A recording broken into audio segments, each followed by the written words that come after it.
നമസ്കാരം. പശ്ചിമ ബംഗാളിലെ സിലിഗുരിയിൽ നടന്ന അന്താരാഷ്ട്ര സന്താൾ സമ്മേളനവുമായി ബന്ധപ്പെട്ട് രാഷ്ട്രപതി ദ്രൗപദി മുർമു നേരിട്ട അവഗണന കേന്ദ്രവും തൃണമൂൽ കോൺഗ്രസും തമ്മിലുള്ള വൻ രാഷ്ട്രീയ യുദ്ധത്തിന് തിരികൊളുത്തിയിരിക്കുകയാണ്.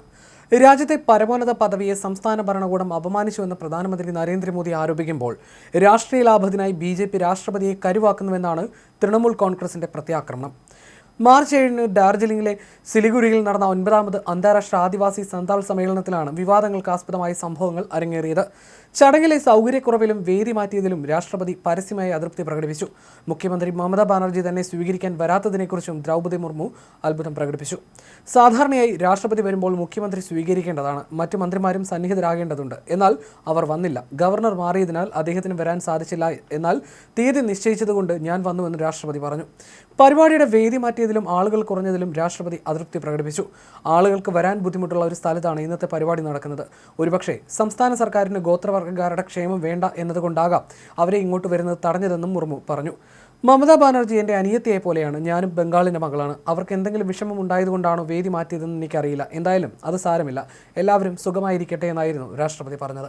അതേസമയം ചടങ്ങിലുണ്ടായ വീഴ്ചകളെക്കുറിച്ച് സംസ്ഥാന ചീഫ് സെക്രട്ടറി നന്ദിനി ചക്രവർത്തിയോട് കേന്ദ്ര ആഭ്യന്തര സെക്രട്ടറി ഗോവിന്ദ് മോഹൻ റിപ്പോർട്ട് തേടി. കേന്ദ്ര ആഭ്യന്തര സെക്രട്ടറി പ്രധാനമായും 4 കാര്യങ്ങളാണ് ഉന്നയിച്ചിരിക്കുന്നത്. രാഷ്ട്രപതിയെ സ്വീകരിക്കാനും യാത്ര അയക്കാനും മുഖ്യമന്ത്രിയോ ചീഫ് സെക്രട്ടറിയോ DGPയോ സന്നിഹിതരാകാതിരുന്നത് എന്തുകൊണ്ട്? രാഷ്ട്രപതിക്കായി ഒരുക്കിയ വിശ്രമമുറിയിൽ വെള്ളമുണ്ടായിരുന്നില്ല. ഭരണകൂടം നിശ്ചയിച്ച യാത്രാമധ്യയുള്ള റോഡുകളിൽ മാലിന്യം കുന്നുകൂടിക്കിടക്കുകയായിരുന്നു. ഡാർജിലിംഗ് ജില്ലാ magistrate, Siliguri police commissioner, additional ജില്ലാ മജിസ്ട്രേറ്റ് എന്നിവർക്കാണ് ഇതിൻ്റെ ഉത്തരവാദിത്തം. ഇവർക്കെതിരെ എന്ത് നടപടിയാണ് സ്വീകരിച്ചത്? ഇന്ന് വൈകുന്നേരം 5 മണിക്കുള്ളിൽ മറുപടി നൽകാനാണ് കേന്ദ്ര ആഭ്യന്തര സെക്രട്ടറി ആവശ്യപ്പെട്ടിരിക്കുന്നത്. ഡൽഹി മെട്രോ ഉദ്ഘാടന വേളയിലും സോഷ്യൽ മീഡിയ പ്ലാറ്റ്ഫോമായ എക്സിലും പ്രധാനമന്ത്രി തൃണമൂൽ സർക്കാരിനെതിരെ ആഞ്ഞടിച്ചു. ഇത് ലജ്ജാകരവും അഭൂതപൂർവവുമാണ്. ഗോത്രവിഭാഗത്തിൽ നിന്ന് തന്നെ ഉയർന്നു വന്ന രാഷ്ട്രപതി പ്രകടിപ്പിച്ച വേദന ഇന്ത്യയിലെ ജനങ്ങളുടെ മനസ്സിൽ വലിയ സങ്കടമുണ്ടാക്കിയിരിക്കുന്നു. തൃണമൂൽ സർക്കാർ എല്ലാ പരിധികളും ലംഘിച്ചിരിക്കുകയാണെന്നും മോദി പറഞ്ഞു. ജനാധിപത്യത്തിലും ഗോത്രവർഗ ശാക്തീകരണത്തിലും വിശ്വസിക്കുന്ന എല്ലാവരും നിരാശരാണ്. ഗോത്രവിഭാഗത്തിൽ നിന്ന് തന്നെ വന്ന രാഷ്ട്രപതി പ്രകടിപ്പിച്ച വേദനയും ദുഃഖവും ഭാരതത്തിലെ ജനങ്ങളുടെ മനസ്സിൽ വലിയ സങ്കടമുണ്ടാക്കിയിരിക്കുന്നുവെന്നും അദ്ദേഹം എക്സിൽ കുറിച്ചു. പശ്ചിമ ബംഗാളിലെ തൃണമൂൽ സർക്കാർ എല്ലാ പരിധികളും ലംഘിച്ചിരിക്കുകയാണ്. രാഷ്ട്രപതിയെ അപമാനിച്ചതിന് അവരുടെ ഭരണകൂടം ഉത്തരവാദികളാണ്.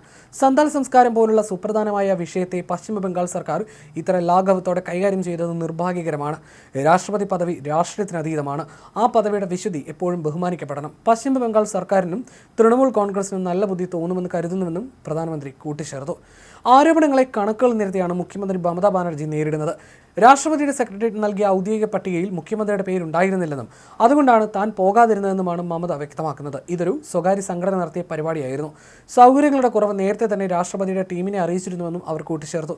രാഷ്ട്രപതിയുടെ സെക്രട്ടേറിയറ്റിൽ നിന്നുള്ള അഡ്വാൻസ് ടീം 2026 മാർച്ച് 5 സ്ഥലം ക്രമീകരിക്കുകയും ക്രമീകരണങ്ങളിലെ കുറവുകളെക്കുറിച്ച് ബോധ്യപ്പെടുകയും ചെയ്തിരുന്നു. എന്നിട്ടും നിശ്ചയിച്ചതിനനുസരിച്ച് പരിപാടിയുമായി മുന്നോട്ട് പോവുകയായിരുന്നുവെന്നും മുഖ്യമന്ത്രി പറഞ്ഞു. താൻ എന്തുകൊണ്ട് ചടങ്ങിൽ പങ്കെടുത്തില്ല എന്ന ചോദ്യത്തിന് മറുപടിയായി മമതാ ബാനർജി പറഞ്ഞത് ഇപ്രകാരമാണ്. Siliguri municipal corporation mayor, Darjeeling ജില്ലാ മജിസ്ട്രേറ്റ്, സിലിഗുരി പോലീസ് കമ്മീഷണർ എന്നിവർ ചേർന്നാണ് രാഷ്ട്രപതിയെ സ്വീകരിച്ചതും യാത്ര അയച്ചതും. ഇത് രാഷ്ട്രപതിയുടെ സെക്രട്ടേറിയറ്റ് അംഗീകരിച്ച പട്ടിക അനുസരിച്ചാണ് നടന്നത്. പശ്ചിമ ബംഗാൾ മുഖ്യമന്ത്രി ഈ പട്ടികയിലോ വേദിയിലോ ഉണ്ടായിരുന്നില്ല. അതിനാൽ തന്നെ ജില്ലാ ഭരണകൂടത്തിന്റെ ഭാഗത്തു നിന്നും പ്രോട്ടോകോൾ ലംഘനം ഉണ്ടായിട്ടില്ല. BJP സ്വന്തം പാർട്ടി അജണ്ടയ്ക്കായി രാജ്യത്തെ ഏറ്റവും ഉയർന്ന പദവിയെ ദുരുപയോഗം ചെയ്യുകയും അനാദരിക്കുകയുമാണ്. ഇത് തികച്ചും നിർഭാഗ്യകരമാണെന്നുമാണ് മറുപടി. കേന്ദ്ര ഏജൻസികളെയും ഭരണഘടനാ സ്ഥാപനങ്ങളെയും ഉപയോഗിച്ച് ബംഗാളിനെ തകർക്കാൻ ശ്രമിക്കുകയാണെന്നും ഇതിനെ ജനങ്ങളെ അണിനിരത്തി നേരിടുമെന്നുമാണ് തൃണമൂൽ ജനറൽ സെക്രട്ടറി അഭിഷേക് ബാനർജി പ്രതികരിച്ചത്. ബംഗാൾ നിയമസഭാ തെരഞ്ഞെടുപ്പിന് മാസങ്ങൾ മാത്രം ബാക്കി നിൽക്കെ രാഷ്ട്രപതിയുടെ സന്ദർശനവും അതുമായി ബന്ധപ്പെട്ട വിവാദങ്ങളും വലിയൊരു രാഷ്ട്രീയ ആയുധമായി മാറിയിരിക്കുകയാണ്. ആദിവാസി വോട്ടുകൾ നിർണായകമായ ബംഗാളിൽ ഈ വിഷയം വരും ദിവസങ്ങളിൽ കൂടുതൽ വൈകാര്യമായ ചർച്ചകൾക്ക് വഴി തുറക്കും. കേന്ദ്ര ആഭ്യന്തര സെക്രട്ടറിക്ക് സംസ്ഥാന സർക്കാർ നൽകുന്ന മറുപടി എന്തായിരിക്കും എന്നതിനെ ആശ്രയിച്ചിരിക്കും ഈ തർക്കത്തിന്റെ തുടർന്നുള്ള ഗതി. രാഷ്ട്രപതിയുടെ ഗോത്രവർഗ പശ്ചാത്തലം മുൻനിർത്തി BJP ഇതിനൊരു വൈകാരിക വിഷയമാക്കി മാറ്റുമ്പോൾ ഇത് BJPയുടെ രാഷ്ട്രീയ അജണ്ടയുടെ ഭാഗമാണെന്ന് തൃണമൂലും തിരിച്ചടിക്കുന്നു.